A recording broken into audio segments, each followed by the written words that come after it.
Back again. It's Tuesday. I don't know why I'm starting like this. I have a migraine, and that's why I'm starting like this because I'm not thinking straight. You see migraine or migraine? Migraine? I say migraine. Ah. I think it's the British way, migraine. I don't know. Anyway, I am Paco Garcia, one of your hosts, and this is the GMS Magazine podcast, a podcast about board games, role playing games, and the people who make them sometimes, only sometimes, the people who play them.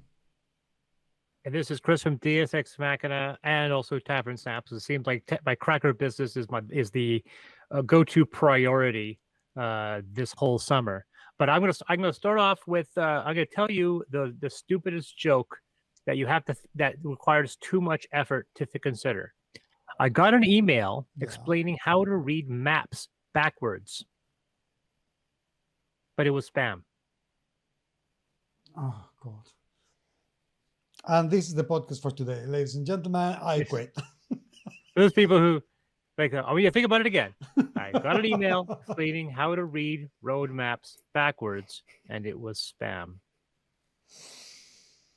Yeah, I quit. Yeah. I quit. Now, yeah. So anyway, we've got a bunch of news, and you have a review. I do. Do I have a review? Oh, I have There two. was, Actually, yeah, I have two. I forgot. yeah, Because there was a review we couldn't do last week because we yeah. like everything else. We're gonna be disciplined. We're gonna be disciplined, and we're gonna get on topic. Yeah, because I did. Sorry, I have received a whole bunch of. I've received a whole bunch of things to actually review from Free League. They've sent me a couple of war games based on their games, on the Mutant Year Zero game, and they've sent me Fiery Angels, the casework 2 for Blade Runner, and a couple of Symbaroum books as well that I have to review. So I'm going to be very, very busy basically reviewing this stuff. You know what the good thing about that is? That so far they have done absolutely nothing that I have disliked. So it's not as if, sometimes people make things and some things you like more, or sometimes you don't like things. But Free League, they seem to be doing it on the nose every single time, which is quite unbelievable. But yeah, I have Nightmares of Sushi to review, which I didn't get to do last week. So I'm already talking too much. Migraine. Sorry, this is my head, faulty head here, hurting a lot. So where do we start? So I got news. We got news to share. And let's I'll just go right into it. Let's start with the first one. Now, for the people who do know, there's a term called Meeple. Now, technically, the word Meeple has been trademarked by the creator of Carcassonne for some years. However, they haven't been enforcing it too much. The word Meeple, which board gamers around the world will recognize, it's a brand number. It's like Kleenex, like Band-Aid. It's a brand number where we associate a shape with a trademarked item, and is being trademarked now in the U.S. in reaction to Carcassonne German publisher Hans im Glük sending a cease and desist email calling for a crowdfunding project to be taken down. Meeple Inc., a worker placement game framed around players being board game publishers, which itself is actually kind of cool. I actually really like this idea. Has raised about $230,000 from about 1,600 backers through a GameFound campaign in March. It should be noted that I also love the fact that Kickstarter is also considered a brand number in a lot of formats. Publisher Cogito Ergo Meeple revealed at the end of May, however, it was rebranding the game to Tabletop Inc., which is probably a better name anyway, and the company at Cotswold Games after receiving a lawyer's letter on behalf of Carcassonne's publisher, Hans im Glük, requesting the project to be removed. The letter, which has been seen by Board Game Wire, points out that Hans im Glük owns the German and European trademarks for the word Meeple across a wide range of use cases, as well as the trademark representing the classic Meeple figure, recognizable in the original Carcassonne game published in 2000. Meeple Inc. Designers Joe and Maddie Adams wrote in an update on the GameFound page on May 27th. We were a little surprised as the term is used so frequently in the hobby. It's a brand number. We thought Meeples belonged to all board gamers. It appears they don't. We, of course, have zero interest in using anyone else's IP, so we think the best option is to do as they ask, which is sensible. Fortunately, while it creates a fair amount of work for us in the short term, this will not affect the game very much. All gameplay will remain exactly the same, and the artwork will only be changed to replace the Meeples with our new characters, Moomins. Mumins. Yes, Mumins. Hans-Im Glück's cease and desist letter also claims to have taken the wider tabletop gaming industry by surprise, with players and industry professionals alike posting across social media and Board Game Geek forums to express their astonishment that such a commonly used word is trademark and that it has not been more heavily enforced in the past. The action has directly led to a trademark application for the word Meeple in the U.S.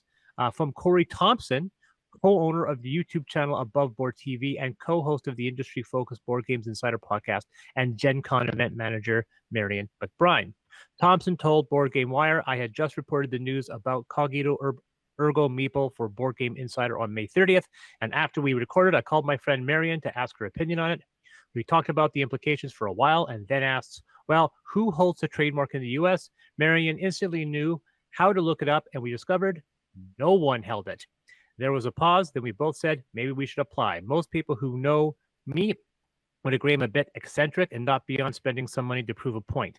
As part of the application, the pair are leaning on an Etsy store page set up by McBride several years ago to sell Corey Thompson fan club merchandise, which was said created purely to embarrass me. McBride recently added Meeple t-shirts to the store, Meeple TM t-shirts to the store to support the trademark application. Marion and I have decided, says Thompson, we have no plans at all to make any profit from this adventure. I believe we decided anyone can use a trademark for credit and candy. The side effect of this is that we intend to protect the U.S. trademark from predatory action. We really love for the word mark to be usable by anyone. It continues.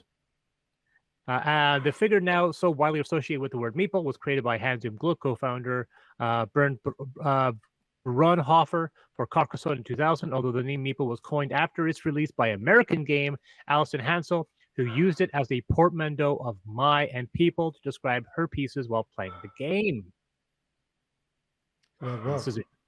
Hans-Im Glük did not turn its thoughts to register Meeple as a trademark until a decade after Carcassonne's release, when the word was already gained heavy recognition and usage worldwide. The company finally succeeded in registering the trademark in the EU in 2019 by leaning on the fact that the figure used in Carcassonne had come to be regarded as the original Meeple. That registration process featured an objection from board game publisher Major Simon, which provided dozens of pages of evidence arguing the word had become too widespread and reflective of general board game playing pieces to be trademarked as a specific style. Simon's objection was partially accepted by the EU Intellectual Property Office, which went on to approve Hans-Im Glück's application for the Meeple trademark across a vast sweep of products, including software, jewelry, books, tableware, sporting goods, but not, crucially, for toys and games. Hans-Im Glük has since registered Meeple as a trademark in Germany for usage, which does include toys and games, and also owns the EU trademark for the shape of the original Meeple figure used in Carcassonne. It was armed with those trademarks that Hans-Im Glük lawyers Brewer, Lerman, Rechtsanwalt contacted Meeple Inc. asking for the infringed property to be removed immediately. A message from Hans-Im Glük CEO Moritz Brudhofer, the son of the original Meeple creator, Bernd, told Board Game Wire should have been phrased less aggressively. He said, we turned down the tone following him up immediately, but it was wrong to approach they are major actors in business. Brunholder told Board Game Wire that Hans-Im Glük had made a few cease and desist requests prior to Meeple Inc., mainly in the digital area. He said, why? Well, two usual reasons: defense and respect. For defense, if we do not move against it, not only people will profit from our creation without us, but also theoretically at some point someone could claim that the brand name shape would be theirs. While unlikely, it could theoretically lead to someone suing us for the use at some point. If we can't prove we are checking this, we could lose the option to use it. I've heard this a lot. And that's for respect. Creation should be valued. Otherwise, we will turn to a copy system only, and no creativity will be valued. The brand system is one of the main foundations of economic freedom and creation of value. Now, obviously, we know who's at risk. More than 40 games with the word Meeple in the title have been published between 2019 and 2024, just in that period of time. According to Board Game Geek's database, including Final Frontiers, A Fistful of Meeples, Blue Orange Gamers' Meeple Land in 2020, Board Game Insider, the industry podcast hosted by Thompson, former Stronghold Games president Stephen Unicor, and Portal Games president Ignacio Trezia. Oh, God, I'm going to get this wrong. Trezia asked Brunhofer how the Meeple Inc. situation differed from all those other games and kindly shared the answer with Board Game Wire. Brunhofer said it does differ in the direct attempt to commercialize mainly the name and shape, referring to the game's market. Meeple Inc. raised a substantial amount of money that exceeds a lot of usual launch games, so it is not a hobby project by any means anymore. And just because we did not act on something does that mean we should not act now? Basically, exactly this argument that there are already many others and forces companies to go hard from the beginning, which is a shame. Revitalizing is also a valid argument. Just because someone did something and got away with it does not mean it is okay. But the main argument was that many of the other commercialized attempts reached out to us from the beginning before making anything public and talked to us on a basis of respect. When it was put to Brunhofer by Board Games Insider that Hans Glük must have known issuing the cease and desist could be met with apprehension or worse, indignation from the board game community, he replied, actually, we did not know. This might have been naive, but for us, it was an attempt to raise a huge amount of money in some years, a substantial percentage of our revenue from someone using others' creations. In hindsight, I would have done differently. I would have done that differently, and we would have approached them less aggressively. We did not use the term cease and desist, but it was similar in meaning. On the big scale, we saw our hands forced, as otherwise we might lose a registration if the project would go through, and we did not document legal action. Brunhofer added that since decided to send an apology to Joe Adams at Cotswold Games for the way this went, it was too aggressive from our side. This is a tough one, says Thompson, of Hans Glück's actions. I really like Hans Glük. I really like their titles. I like their people. They have owned Meeple for decades now, both informally through Carcassonne and formally through the EU trademark. I just don't understand why they picked this moment, this game title, and this company to flex their legal rights. I would love to understand if this is the beginning of a new stance towards them or if this particular game overstepped somehow. I find it hard to believe that Hans has started being predatory or overly litigious. I had always thought the owners would like the term to be used freely and were proud of the affection. It continues on, but I'll stop it there. I think it's fascinating. I wasn't aware that the term Meeple wasn't coined by Carcassonne initially, but coined by somebody later, and then they adopted it and trademarked it. I find that very suspect. What are your thoughts? Well, to be honest, I don't think it is suspect. I think that happens, and it's probably more often than we think. What I think is hypocritical to take somebody else's creation, give them absolutely no credit, register it, and now come with a very aggressive cease and desist letter for a game that's not doing anything different than many other games have done in the past, other than doing their job properly and making a lot of money out of a campaign. The fact that Hans Glük think that a game that makes an awful lot of money stops being an indie game is absolute bullshit. Yeah, that is basically. So if they've made $30,000 or $40,000, they would have left the game alone. But because it made 200,000, then oh no, you're making too much money out of this. Oh, for fuck's sake, f off, f the hell off. We didn't think that was happening. It was too strong. Come on. Listen, even Fantasy Flight has been able to reach agreements with other companies in the past when they have seen a conflict of interest when they release the Merchants of Venus game again. And there was an issue there. And you know what? I think it was with Stronghold Games. And they reached an agreement. People talk. And defending your property can be done in many ways that don't require a cease and desist letter. So, I'm sorry, Hans Glük, you've done a WATSY. I was just gonna say that this seems like something that a big corporation would do as reflex without realizing the social media blowback, because this does not look good on them. And like I said, you're 100% right. It seems like they would never go after my game. I can't even remember whether or not I called them Meeples. I think I might have called them Meeples in my game. I made a point, mind you, the fact that, of course, when you go to websites how many games use meeples, the shapes. Well-known games. There are games for those people who don't fully understand. There are absolutely dozens and dozens of games that have raised millions of dollars on crowdfunding that have meeples in their manual, that have meeples in their game. Atlantis, very extremely famous cooperative game that made $500,000. I think even more than that. A game I own is a worker placement cooperative game. It uses meeples. And if you want to design your own board game, you can go to these websites, which will order you game pieces. And one of the most common pieces you can order are meeples. We actually opted up in Naramata that because our meeples were very close to one another, I opted for another design. It's another universal design, kind of like it's the one that's where there's a definitive circular head, and it's about 20 to 30% taller than a regular meeple. If you saw it, you go, oh, I know exactly that shape, but it's just less common than the standard meeple. We went for that design because I wanted something that was shorter and taller. And there's actually quite a few games that use that. We just played Maglev Metro that uses the same style of meeple as the one we use. But once again, I'm using the term meeple instead of wooden figurine because it's such an easy term to use. It's like Band-Aid and so forth. And that's the thing. That's exactly the point. You made a very good point that it is a brand.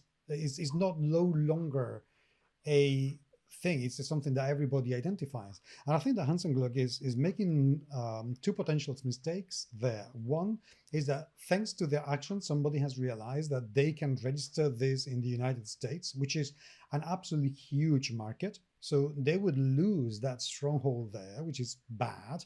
And secondly, this is such a widespread use of the word that I wouldn't be surprised if they could be taken to court because you can no longer take away this name from the shape. It has become indistinguishable. So, and it has become so widely used already that it could easily be argued that they have not protected their IP for a very, very long time. So here's something that's interesting. So the term that we're talking about and what the issue is something called a generic trademark. A generic trademark, also known as a generalized trademark or a proprietary eponym, is a trademark or brand name that because of its popularity or significance has become the generic term for or synonymous with a general class of products or services, usually against the intentions of the trademark owner.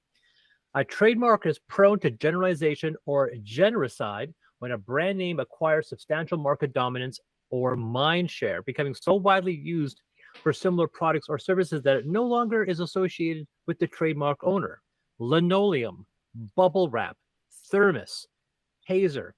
A trademark thus popularized is at risk of being challenged or revoked unless the trademark owner works sufficiently to correct and prevent such brand uses.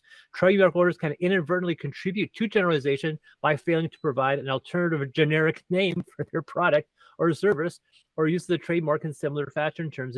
One example is the Otis Elevator Company, trademark of the word escalator. It was canceled following a petition from Toledo-based Houghton Elevator Company in rejecting an appeal from Otis. An examiner from the United States Patent and Trademark Office cited the company's own use of the term escalator alongside the generic term elevator in multiple advertisements without any trademark significance.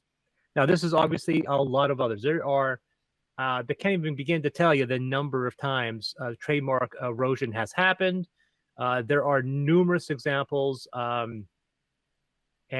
yes, it's there is a statute, and the thing is, I think we've reached that point inadvertently, partially because they weren't aggressive enough to enforce the trademark over the last 20 years, and the fact that it is now completely ubiquitous across the entire board game industry. If they're trying, if somebody challenges it in, say, United States court, it's going to be a real uphill climb for Glük to try to convince a U.S. Copyright Office to trademark without. There's going to be a massive objection. You're going to see a lot of big companies coming down hard, dumping a lot of money to saying, no, it is too late. It is too often used. And here are the at this point thousands of instances of games that have used the shape, used the name, and you have not enforced it. It is now lost. It is lost.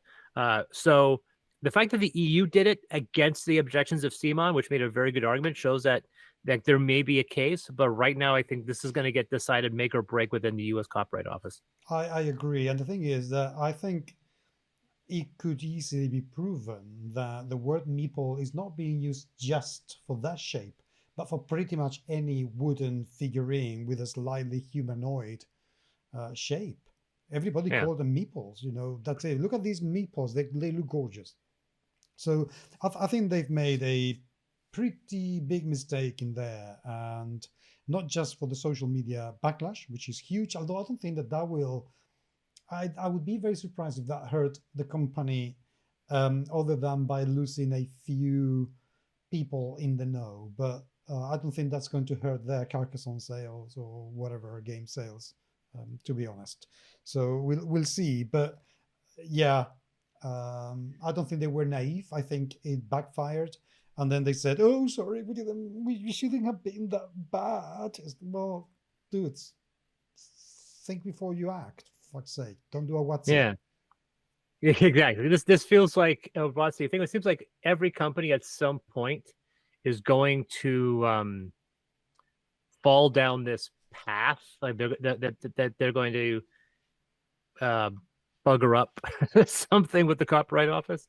I mean, for me, I there's been some times where I've thought, like, do I want to, make this type of fight for something that's copyrightable? And of course, I work in the game industry, so I know the fact that the chances of me being able to copyright something is slim to none. So on the next piece. Sorry, go ahead. So I'm going to say, I just don't think, to be perfectly honest, that it is worth getting into this kind of legal scuffles, or kerfuffles with people. Just talk. If somebody's done anything bad or that you think is incorrect, speak to them. Talk and figure out what actually you expect or want them to do before you send a nasty letter. I don't know. It's just easier to talk, I think. But I am in a very reconciliatory mood at the moment, probably because of my migraine. So, or migraine, whatever it is. So, anyway. Next up, unfortunately, Game Brewer has are folding. We have 7 years ago, we embarked on an incredible adventure, bringing exciting, innovative board games. Our final release will be Bone Wars, Algae Inc., and the Stroganoff Big Box. These games are currently in production and will soon be available in limited quantities, rest assured.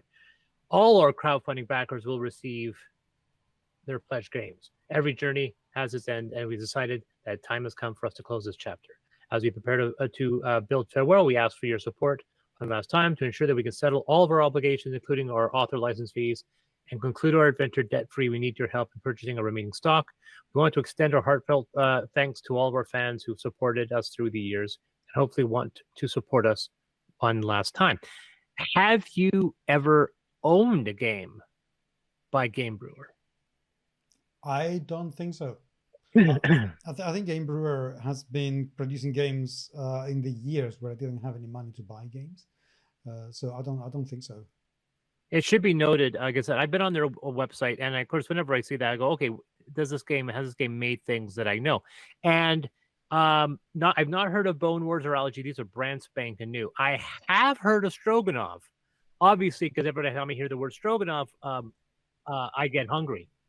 But it's Stroganoff. It's a Russian game. I do remember Tom Bassel reviewing the game. It's got some pretty decent reviews. Trolls and Princesses Delta, Amygdala, which I have also not heard of. Oak, the Palace of Carrera, Hippocrates, I don't know the name. Rule Benders, and Arc Right, which I have a game called Hippocrates. Hippocrates, thank you. Now Gugong, I have heard of. Gugong is a game when you take the world powerful Chinese families. I have heard of that game. I actually always thought that was another publisher, but Gugong I have heard of, Architectura, but the vast majority of these games I have not heard of. Now, it also should be noted that if you go to their website, they have a goodbye campaign, 25% on all stock games, plus an extra 2% discount for every game you've ever backed from us. So if you're a backer, you get to have a much bigger discount potentially if you backed a lot of their titles. It should be noted. I'm looking at these and I'm looking at some of the titles. I am assuming this is American pricing. These games are not cheap. No. And I'm looking at Bone Wars All In Deluxe, and it's 150 euros. And the Stroganoff Deluxe Big Box, also 150 euros. So definitely not cheap games. Yeah. Now, yeah. So suffice to say, they're not terrible. I'm sure they are very good games. I'm sure they have very good production quality. But yeah, Amygdala Exclusive all in edition, $90. Most of these, but there is a discount. So Stroganoff, what I think is probably one of the more well-known ones, is going for $48.75. Yeah. Yeah, isn't about time. I think it's a good point to get some games that you are very unlikely to ever see again. Yeah. So it's too bad the company has decided to call it quits. But I certainly hope the best. Interesting point. They have custom made meeples on their board. They look very meeples. Very nice. Shush! They would shut them down. Don't say that word. I was like, everything. It's gonna be a point now. Is that there's got to be a like a drinking game. Every time we say meeple, we have to drink. Oh, by the way, can I trademark the expression they've done a WATSY? Because I don't think I've ever heard that before, but I think it really fits very well. Is when they've done a WATSY or they WATSY'd themselves. Yeah. Oh my God. Yes, definitely. We're gonna. You heard that here first, folks. We are the bomb. Anyway, I have a little bit of news, which is very disappointing, I have to say. You know the website Dicebreaker? Yep. Well, they were acquired not long ago by IGN, which is a much larger website. Very large. Very large. Covering, and my dog is doing an awful lot of noises here. Dog, stop making noises. Go away. He's chewing his bone. Okay, he's going to chew his bone there so everyone can see it, those of you watching the video. Anyway, they bought Dicebreaker, who they've been doing some very good work. I don't follow or listen to very many websites out there about board games because more often than not, and I don't say this in a bad way, okay? Please don't take it badly. But they are actually people like me. They're just gamers who like to give their opinions on games without really thinking about the journalistic properties of what they're writing. And that's fine. That's okay. I don't have anything against it. But I'd rather make my own opinion than letting my experience be influenced by people who are just like me. But Dicebreaker, they've made a point of actually becoming a proper news outlet and I don't know, doing some really good pieces. And since they were bought, they have they've made redundant a number of senior people within that website, and it kind of worries me that it could go in a completely different direction. But also it bugs me big time that somebody comes in, takes over a business that cannot possibly have it easy to make a living out of it, because this is a very small industry and a very niche little thing, and they begin to throw away people who are making a living out of it. And I don't see the point. I just don't see the point. IGN bought Dicebreaker May 21 of 2024, and I hate what they are doing in terms of firing people. It's just horrible. IGN has refused to reply or to contact Board Game Wire, which is another website that's been reporting on this issue. And I think it sucks. We should be very careful. So I'm going to ask everyone. So people, please do support your media outlets. Not necessarily us. I don't care about us. I mean, I do, but you know what I mean. But do support your media outlets. If you like somebody, comment, interact, review, say hi. But let them know that you're there, because it could be that at some point that is the only thing they have left. And I don't like that. I think they should be doing a lot better. I'm such a sentimental asshole, am I? You're muted. What's going to happen, by the way, this is what's going to happen, that they're probably going to let go of senior staff, replace them with people that they know. And then the Dicebreaker brand is going to get rebranded into an IGN spinoff. It's going to be called IGN Boardgames or IGN Dicebreaker or whatever. It's going to be an IGN forward. And I know this because they have bought. I can't remember his name. There was a guy who ran a very popular YouTube channel called Cinefix. He did a bunch of really nice videos. He was extremely talented in old school and foreign films. He was an absolute cinephile. IGN hired him to be one of their movie reviewers, and then in the process bought his YouTube page, and it became branded IGN Cinefix. And that's what's going to happen with Dicebreaker. Dicebreaker as an entity will no longer exist. It'll become IGN Boardgames or IGN Dicebreaker. It'll be an IGN forward. The website will probably get remodeled to look a bit more like IGN, or it'll get folded into IGN. So if you go to the IGN main page, you will see the Dicebreaker tab. You won't see, you won't be able to go to Dicebreaker on its own. You have to go to IGN first and then go to the, it's going to be a subsidiary part of that. So if you go to Dicebreaker, punch in Dicebreaker, an IGN site will pop up with the Dicebreaker tab open, but it won't be its own separate entity. Well, I think that sucks, and it's a real shame. But hey ho, such is life. Anyway, shall we move on to? I have another announcement. Big announcement. And do you have something that you wanted to talk about that I didn't know anything about? I have one other final piece of news, but you go ahead. Well, I just have an announcement, but no, let's do it after the news, because this announcement may or may not interest some people or not. So let's go for the news. Hit me. Okay. Earlier this year, it was revealed that Evil Genius Games publisher, D20 Modern Inspired Everyday Heroes, was considering the use of certain controversial Web3 technologies, such as the non-pungible tokens and blockchains.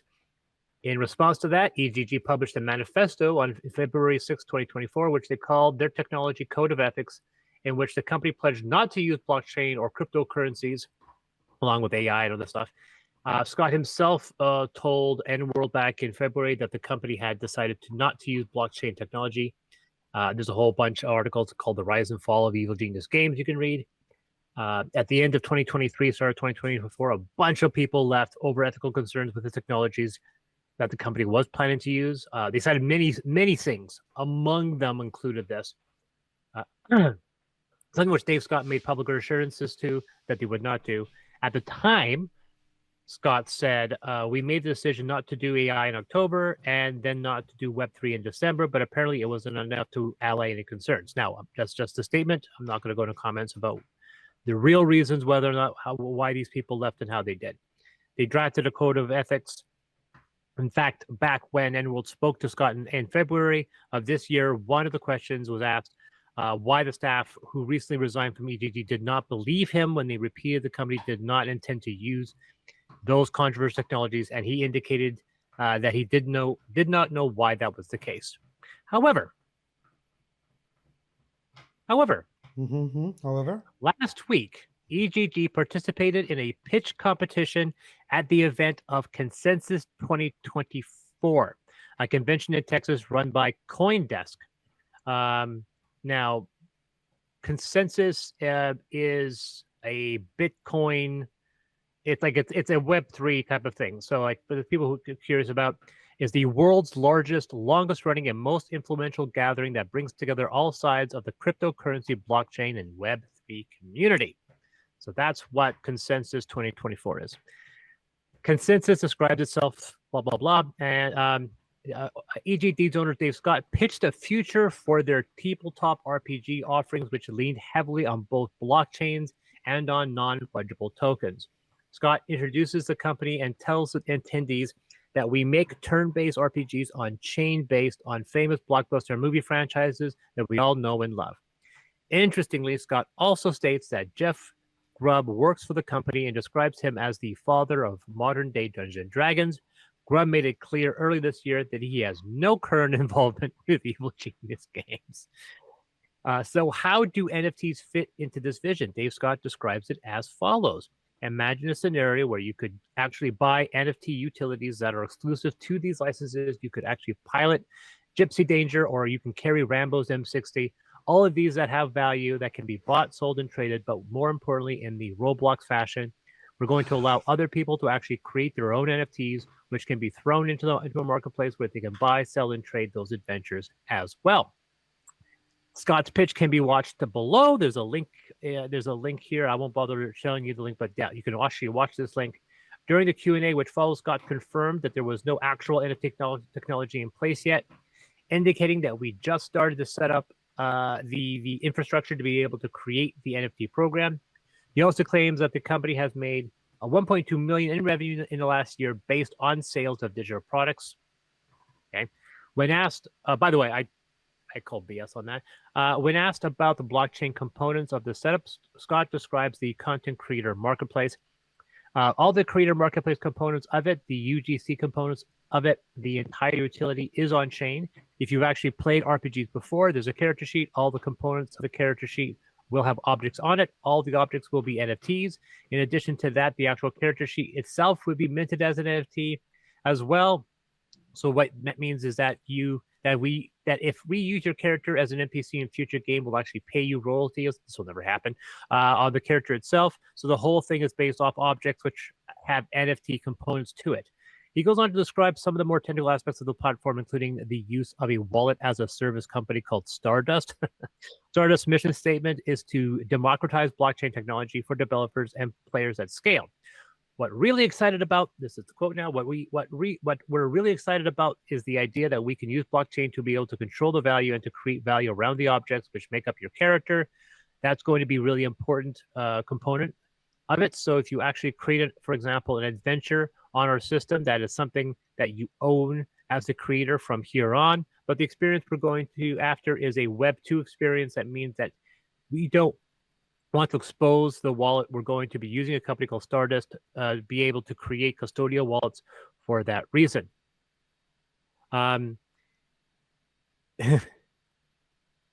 This was part of a competition, which, as it happens, Evil Genius won.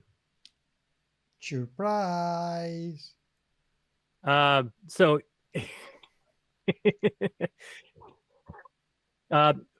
whether or not one supports the idea of blockchain NFTs, and Evil Genius Games did make a public pledge to not use blockchains and reiterate to staff, to me, and on forums that they did not plan to go ahead with that course. This presentation appears to indicate otherwise, with CEO Dave Scott declaring his intentions towards both blockchains and NFTs at a very public venue. And then there on this article, NN World, you can see Evil Genius Games will not use blockchain or cryptocurrency technologies in the building or operation of its technology platform. What the serious hell? But yes, you can go to CoinDesk's site, 101K subscribers, and there it is at 20 seconds. Congratulations. Yeah. We should start a new section of the show called "Who's Out Watsying WATSY?" Because this is like, who's doing the WATSY this week? This is like, okay, so WATSY's done really a big fuck up.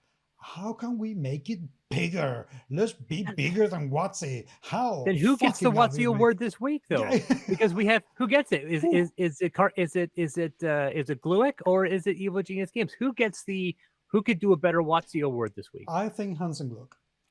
Because you think that's the bigger WATSY? Yeah, for one reason. A, because I don't think anybody believed Evil Genius games when they said, "Oh, we are never going to use that." I mean, that sounded when they did that. That sounded like such a load of, "We are saying this because we have to, and not because we believe it." It was just written like that, that nobody expected it. Also, despite what they think, I don't think anybody thinks about Evil Genius as a big or an important company in the industry, even if they have big IPs behind it. Most of them, A they're lot pretty, of investors. A lot of investors. That's why. A yeah, lot of but yeah. a lot of investors, not a lot of fans. I mean, they're 1.2 million in digital assets. Well, first of all, I'd like to know where the number is coming from. I mean, basically, they're combining their crowdfunding campaign, all the money they've raised. So they basically took all the money they've raised on crowdfunding and all their sales on drive-through RPG. That's basically what they've done. And somehow I think they might have inflated it with other value. I'm not going to accuse them of anything, but I do know the fact that I know how much money they've raised off of crowdfunding. And it obviously does add up. And the other thing, of course, is that my products have outsold their products on Drive Through RPG, so I know they're not making a crap ton of money off of Drive Through RPG. So at that point, it basically they're adding all the crowdfunding stuff. The other thing, of course, is the fact that 1.2 million, and this is going to sound really, really weird for people, because someone was explaining to me how having $1 million doesn't mean anything anymore. If you're a company and you've made 1.2, if EGG has made 1.2 million in digital sales, I'm going to tell you that that is not a good number for them. They have a lot of staff. They have a lot of product costs. Those IPs aren't cheap, and they've been operating. If they've only made $1.2 million in the past past few years off of their digital sales, that's not a good number. I think they should have done that just based on one of their IPs alone. If they had marketed it properly, Pacific Rim would have done that amount of money because it is an Humble, absolutely, yeah. Brilliant. But the likes of Rambo and that sort of thing, I'm sorry, I just don't see Well, it. I always said the fact that Humblewood, which is the RPG, a 5e RPG that has birds, where you play as birds, that has probably made double that number on one single product, one Exactly. single IP. The fact that you can buy Humblewood off of D&D Beyond is a huge, like, very few titles get to be sold on D&D Beyond, and the fact that a third-party publisher like that gets to sell that shows you how much, because that's probably a $5-6 million off of two IPs. Exactly. And the thing is, if we look at other companies that do well with their IPs licensed, like Modiphius and Free League, and even Cubicle 7 with Doctor Who, you can see the difference in how they operate those franchises. They release things in a different way, and they keep up with those IPs in a different way. Evil Genius Games is doing absolutely nothing like them at all, and appeasing and appealing to the crypto bro crew. I'm sorry, that's not going to work. Crypto is yesterday's news. Nobody cares about crypto anymore. And that is not going to come back. People are too worried with AI to think about crypto. And it's been proven time and time again that cryptocurrency is just a pyramidal scam. It, it is awesomely bullshit. So why go in that route when nobody's talked about It's NFTs? 2024. Yeah, I could see them saying this in 2022. exactly. And it was be out of date. But to say that we're diving the blockchain in 2024, it's I'm sorry, it's ridiculous. It's like absolutely ridiculous. that's like investing in hydrogen fuel cells. I'm like, I think the wind has shifted. Or actually, it'd be even worse. It'd be like, I've heard leaded gasoline is the future. It's just that's how kind of ridiculous it is. Exactly. So anyway, I think I still think that Hans and Glük wins the who's done the WATSY this week. So anyway, suffice to say, yes, that's Evil Geniuses Games. Now on to back to you, sir. Okay, so a bit of an announcement that it may be interesting for some people, and I would be very, very grateful if people could talk about this a little bit. There's a company called Meeple on Board, Vanguard, and what? Meeple. Oh, I know, terrible. We're going to have to pay royalties now. Anyway, what Meeple on Board, or MOB, does is taking games and both help them succeed in crowdfunding, and they've done that for a number of very, very big board games, but also they try to localize it in different languages. So if you want to publish your game in French or Spanish or Italian or German or whatever, then Meeple on Board can help. Now, I am joining the family and I am going to help them with the RPG aspect because that's an area of expertise that they're aware of, but they wanted a hand. So over the last few months, I've been talking with Michael Raftopoulos and Francesco Biglia. And Francesco came to stay with me for a few days during FIAS last March. So we've been talking about how to do it, what we want to do it. And I am actually going to be helping them organizing the RPG localization. So, what I'm going to be doing is taking a look at role playing games. I'm going to propose what RPGs could fit the company, could not. We will talk about them. I'm not going to be the decision maker. I want to make that very, very clear. I'm just going to be advising. I'm going to be contacting different publishers to say to them, we have these. I think it would be a great fit. Shall we work together? And I'm going to start doing that with a few people in Spain, not very many, because some Spanish companies I really want absolutely nothing to do with, like at all. And then we'll start doing it in France and Germany and many, many other countries. And I am very much looking forward to working with them. They share the same values on diversity and inclusion that I do, which is wonderful. And surprisingly, because believe me, this is not easy, they've managed to get my trust, which is very, very hard to obtain nowadays. But I am really excited that I may be able to help people publish their games in other languages. I think I'm really chuffed with that.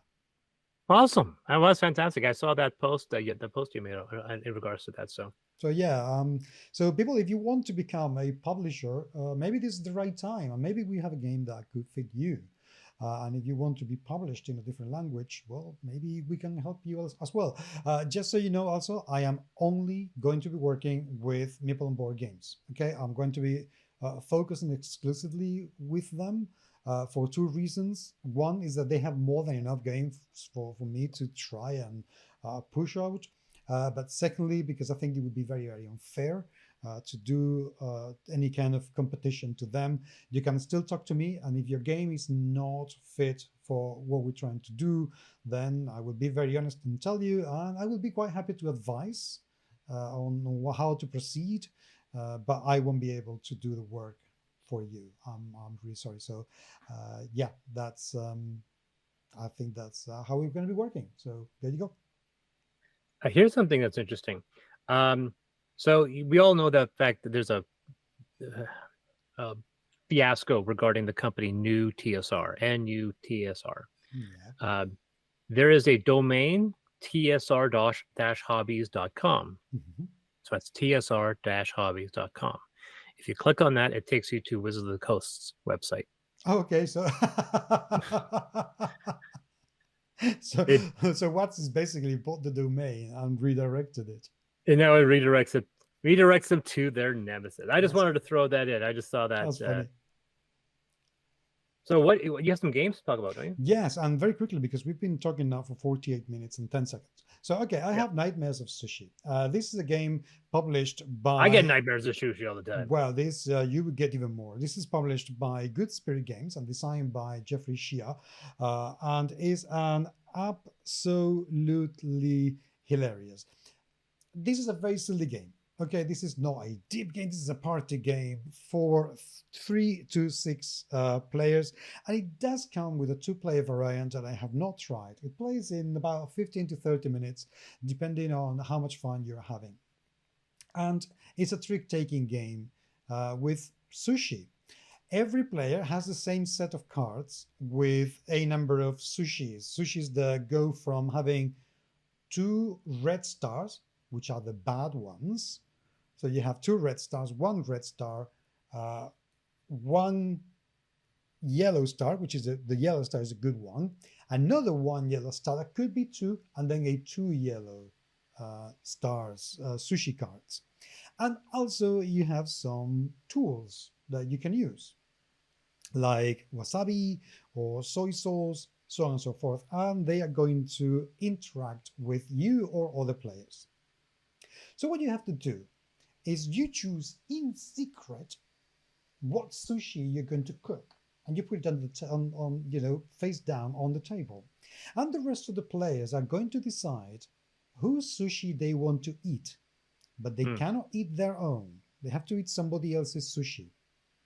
Right. And they can choose also in secret what appliance or tool they're going to use. So, for instance, if you use wasabi, it multiplies all the points by 2 because it enhances the flavor so much. Of course, that means that they will multiply the good ones and the bad ones.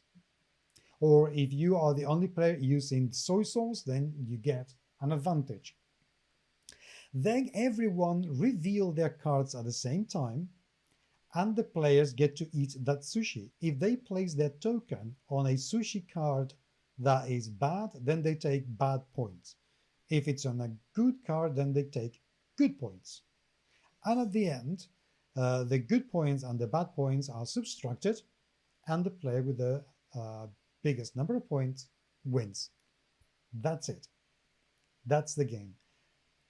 We played it on loop for a couple of afternoons with 2 different groups, and we all thought exactly the same. This is really silly. This is really good fun. If you have a good memory, you will have it easier because, of course, once you put one card on the table, then you know that you're not going to be able to play that card again until the next round when you reshuffle the cards. And it's a large enough number of cards to have fun, but not too large that you cannot remember them, and just enjoy it. We have loved it. Again, it's not a game that you're going to be playing every single day of your life. It's not a campaign kind of game, but it's a game that you can explain in about 10 minutes. The rules, by the way, are actually well written. Oh, really? I know, but we understood them. And we only made one mistake. That was it. And then we looked at them and thought, oh, okay, I didn't see that. My fault. So, Nightmares of Sushi, really fun. Very interesting little game. It came out at Spiel last year. And if you have your chance and you want a quick trick-taking game that children will adore and larger humans will have a great time with, I would highly recommend it. Well, there you go. And that's it. And that's my review. I have nothing else. We played also Machikoro City last week, and we also had a very good time. But we only played one round, so I don't feel I want to do the review on that game just yet. But we really liked it. With, by the way, the expansion. Apparently, without the expansion, that game doesn't play very well at all. I will say that Nicole and I got Machikoro. Mm-hmm. We played it. We absolutely hated our experience playing it. We did 2 games. We despised it so much it went immediately on the sale pile, and we got it out. We never even tried to do anything that was expansion related. And the issue is with Machikoro is that Space Base exists. And Space Base is such a far superior application of a similar mechanic. It is easily a superior game in almost every way, and I'm not in the mood to get an expansion for a game to fix it. In fact, where Space Base is a fantastic game out of the box. I played Space Base a dozen times. It is a fantastic game. Both these games are you roll a dice and then you get rewards based on that dice roll. Machikoro is one of those ones where you can roll dice and not get anything. In Space Base, your dice will always generate something. Well, actually, with the expansion in Machikoro, you always get something, even if it's just one little thing. But one thing that we found interesting is that one of the players, in Machikoro, how when you reach certain, you build a certain thing, you can roll 2 dice instead of 1. Right. Well, one of my friends didn't get to build that until the very end. And even so, rolling just 1 die, he got second place. He lost by a whisker, but really a whisker. So yeah, I think with the expansion, but I understand what you say about you don't. A game should not need an expansion to mend it. It should come mended from the get go. So yeah, but maybe we can talk about that at some point. About how games should come finished, not needing a patch. But next week Exactly. we will have more to talk about, and we should start saying goodbye to all those lovely humans that have been with us, lovingly listening to what we have to say, and we love to hear what they have to say as well, because we value you, human beings, very, very much. I know that sounds very cliche, but it's the truth, and I don't think there is any other podcast out there that can show you a cute little dog in the background playing from time to time. So, have you heard? Okay. Have you heard of this game called Exodus? I've heard of a chapter in the Bible called Exodus, but no. So, Exodus Become the Traveler is a game. Now, it was originally announced late last year. One second. At the you know you have 4 minutes, right? yes. Okay. Yeah, it's a game that was announced starring Matthew McConaughey. It is a unique RPG by the director of Knights of the Republic and famous RPGs. And what's interesting is that this is a video game, but it's being published by Wizards of the Coast. Because when I was looking at it, I kept on thinking, "Oh, this is a pen and paper role playing game." Except it doesn't seem to be. It seems to be a video game. I just thought it was interesting because, of course, I went to the Wizards of the Coast site, clicking on that TSR Hobbies, and Exodus Become the Traveler is there. Now, what's interesting is that despite the fact that you go to the games, it says Dungeons and Dragons, Magic the Gathering, Arena, Magic the Gathering Online. Exodus is not listed because Exodus is being published by Archetype Entertainment. But Archetype Entertainment is an internal game studio. So I find it very confusing that they're talking about this video game on Wizards of the Coast site, because Wizards of the Coast, apparently it's just very confusing because I kept thinking, like, is this a pen and paper role playing game? And I'm looking and going, no, this is actual video game. It's just very confusing. Well, I'm gonna keep my eye on it and try to learn more for next time. Yeah, we need to do that, certainly. Anyway, time to say goodbye. Humans, thank you very much indeed for being there. As always, it is truly and genuinely appreciated. We'd love to hear from you. We love you very much indeed. And you can email us on podcast@gmsmagazine.com. And find me on Twitter. I am at GMS Magazine. I am also on Blue Sky, but there are going to be lots of links down there in the show notes. And I know for a fact that at some point, Chris is also going to send me a bunch of links so I can include those links too on the show notes, which will be very nice. So you can visit his website now that he's not hearing me. I can hear you. Oh, sorry. Damn. Did I say that out loud?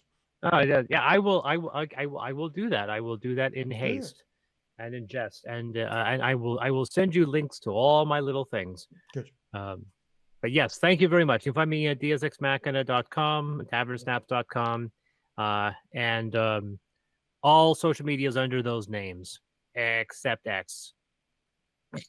I'm still on Twitter. Fuck X. Yes. But anyway, that's it for me. Bye.